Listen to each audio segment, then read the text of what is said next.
César Abraham Vallejo Mendoza es uno de los mejores y más grandes poetas que ha dado Latinoamérica, ganador de diversos premios, por lo que su vida y creaciones literarias son objeto de estudio a nivel nacional y mundial.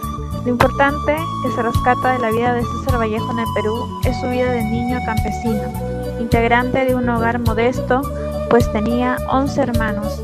Tuvo una infancia feliz porque tuvo el amor de su madre y padre.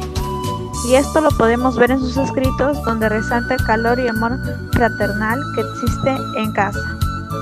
Vallejo es uno de los representantes más importantes de la literatura peruana y un innovador del siglo XX. Sus escritos incluían casi todos los géneros literarios, poemas, cuentos, obras de teatro, ensayos variados. También se desempeñó como periodista. Se dice que no siempre estaba satisfecho con lo que había escrito, por lo que revisó su escritura muchas veces.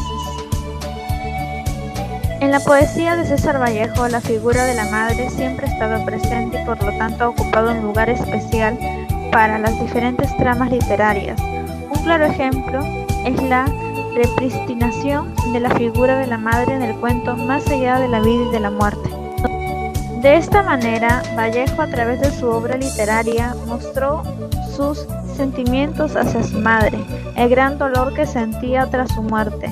En aquel cuento mencionaba el sensible y triste sentimiento de orfandad debido a la falta de su madre y a su entorno, es decir, a su hogar.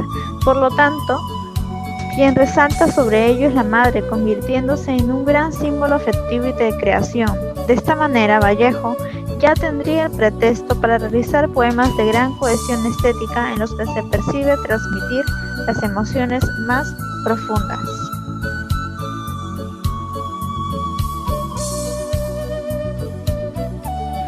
El cuento Más allá de la vida y la muerte, que forma parte de Escalas, publicado en el año 1923.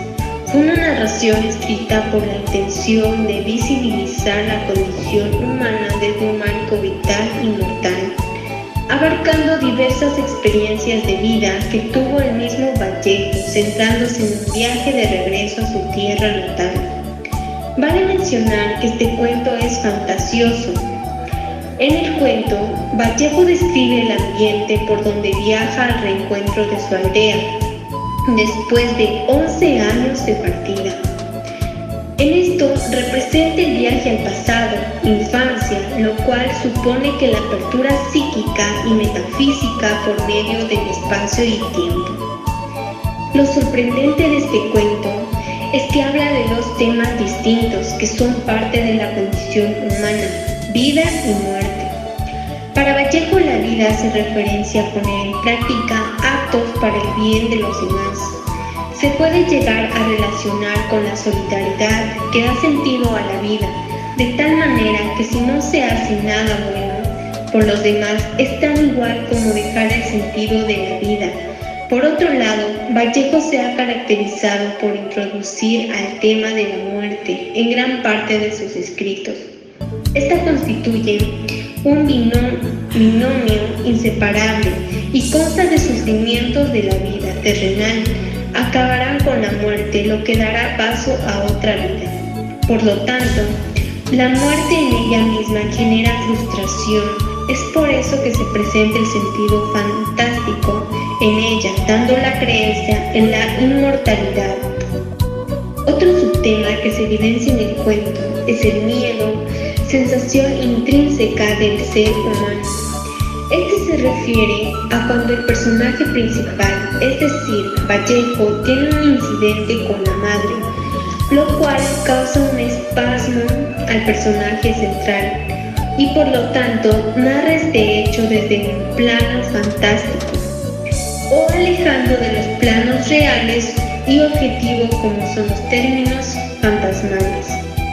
Es importante. Otro subtema importante en el cuento es el amor maternal, pues esa es la razón que motiva al protagonista volver a su pueblo, ya que tenía necesidad de sentir o recibir el amor y cariño de su madre nuevamente, aunque ésta ya no esté presente de forma física.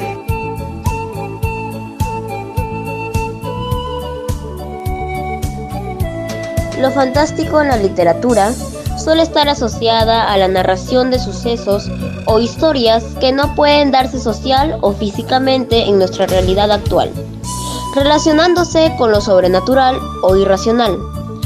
Esto mismo fue lo que exploró Vallejo en su narrativa, quien rompió las reglas de la realidad. César Vallejo empieza a introducir el aspecto fantástico en su literatura, estableciendo una nueva forma de lenguaje en sus diferentes escritos, en donde destruía los límites de la realidad como una herramienta de representación. Esto se refleja en su cuento Más allá de la vida y de la muerte, donde Vallejo, por ejemplo, traspasa las leyes propias de la vida y la muerte. Es por eso que él cumple un papel importante en la nueva generación de los narradores de la literatura fantástica, pues logra ahondar o incursionar en novedosas maneras de transcribir los productos de la ficción, yendo inclusive hasta lo absurdo e infinito. Vallejo, en su narrativa fantástica, construyó cuentos donde lo inexplicable y la sorpresa son recurrentes, pues a través de ello se incrementa el ambiente de miedo y horror, otorgando al lector penetrar en un ámbito donde lo inverosímil irrumpe y transforma el espacio real en un lugar de acontecimientos extraños e irracionales. En el cuento se describen dos hechos fantásticos: la ambigüedad en saber con certeza quién es la persona que muere, si la madre o el hijo, que es el protagonista, Vallejo, y el otro hecho es el encuentro del hijo con su madre. Aquí también hay un aspecto que rompe las leyes de lo racional, pues surge la pregunta de cómo la madre que estaba muerta podía tener contacto con su hijo, quien estaba vivo, por lo que se puede llegar a deducir que este suceso no fue real, sino que pudo haber ocurrido como una evocación o recuerdo impregnado en la memoria viva. La literatura fantástica son centrales en los cuentos de César Vallejo, publicados en revistas limeñas, que luego formaron parte del volumen Escalas, como por ejemplo Más allá de la vida y la muerte o El unigénito. El cuento Más allá de la vida y de la muerte forma parte de Escalas, escrito por el renombrado poeta peruano César Vallejo, una obra maestra de la poesía que destaca por su profundidad y poderosa expresión emocional. El origen de Escalas está dado por el acontecimiento de dos sucesos que marcaron la vida de César Vallejo: la muerte de la madre en el año 1918 y el periodo en donde estuvo en la cárcel entre los años 1920 y 1921. Se puede decir que estos dos hechos reforzaron el sentimiento de orfandad que se plasma en el escrito. Escalas presenta una variedad de imágenes surrealistas y metáforas impactantes que intensifican la carga emocional de la obra. Escalas es un poema que perdura como un testimonio conmovedor de la condición humana en la era moderna, además de ser un libro vanguardista modernista donde una de las partes, Vallejo, denuncia la injusticia, pues está preso, mientras la otra se enfoca en lo fantástico.